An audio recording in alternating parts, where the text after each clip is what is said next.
Jumat 19 November pukul 8 malam live di Kompas TV.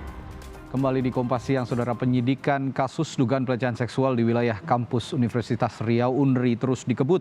Hingga hari ini total ada 11 saksi yang telah diperiksa oleh penyidik di Treskrimum Polda Riau. Menurut Kepala Bidang Humas Polda Riau, Kombes Sunarto, saksi-saksi tersebut sebelumnya sudah dimintai keterangan pada tahap penyelidikan oleh tim penyidik di Treskrimum Polda Riau. Saat ini para saksi kembali diperiksa pada tahap penyidikan, yang kemudian keterangan para saksi diulang dalam bentuk berita acara pemeriksaan atau BAP. Sementara terlapor dugaan tindak pelecehan seksual, Syafri Harto, juga diperiksa oleh tim Lab 4 Mabes Polri dalam rangka uji kebohongan melalui pemeriksaan lie detector. Hal itu dilakukan dengan tujuan untuk mengetahui sejauh mana konsistensi keterangan yang diberikan oleh terlapor. Informasi lengkapnya akan disampaikan jurnalis Kompas TV Michiko Frisdo dari Pekanbaru Riau.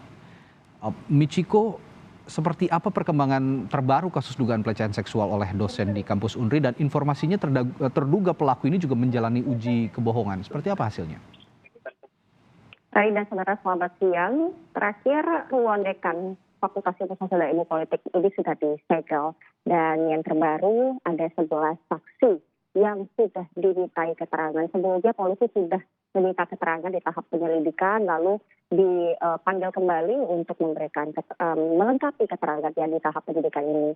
Adapun 11 saksi itu terdiri dari terduga korban, pihak keluarga, pihak kampus, pihak keamanan kampus, ada pula ketua dan sekretaris jurusan hubungan internasional Universitas Riau, dan terakhir ada yang kami dapatkan informasinya sekretaris dari dekan fisik Universitas Riau ini.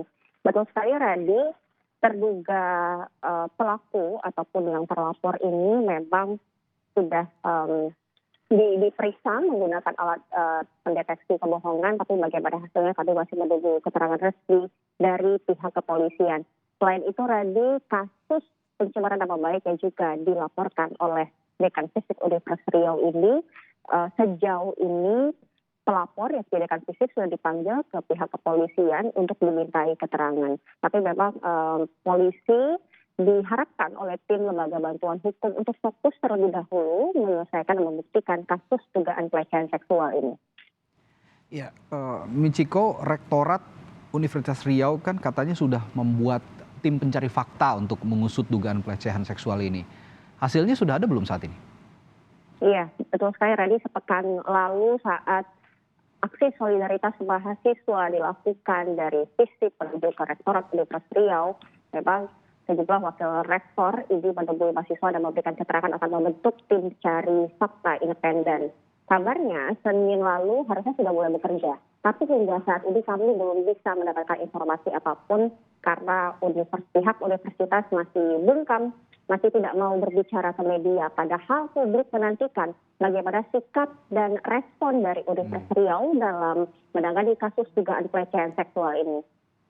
Ya, publik menanti tentunya nanti ada statement atau pernyataan resmi dari Universitas Riau terkait kasus ini. Masa depan universitas juga tentunya akan ditentukan dengan adanya penyelesaian kasus ini. Terima kasih Michiko Frisdo melaporkan langsung dari Riau. Saudara, ke sorotan selanjutnya, sepekan kasus dugaan tindakan pelecehan seksual di Fakultas Ilmu Sosial dan Ilmu Politik atau FISIP Universitas Riau, pihak rektorat justru terkesan bungkam. Lembaga Bantuan Hukum Pekanbaru menyayangkan sikap rektorat.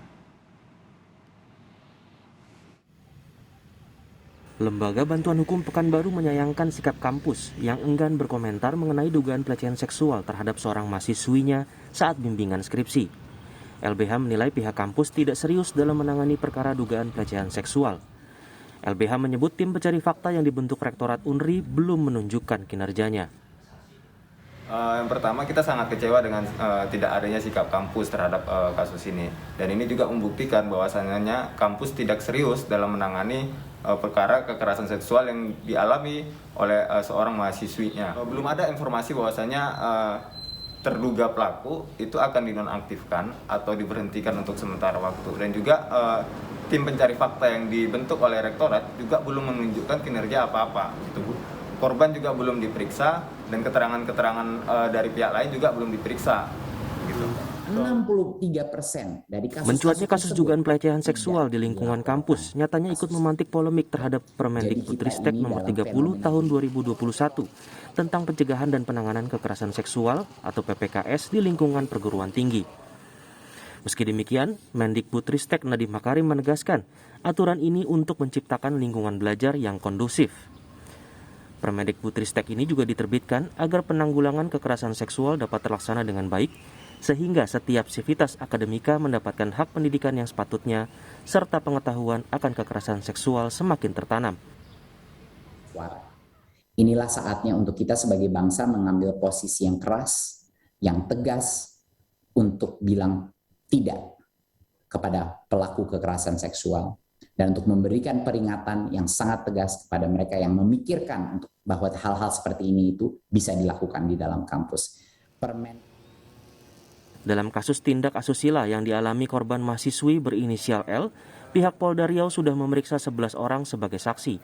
Mereka terdiri dari korban, keluarga korban, pihak universitas, dan terlapor. Pihak kepolisian sudah menaikkan perkara dugaan tindakan asusila di kampus dari penyelidikan ke tahap penyidikan. Tim Liputan Kompas TV.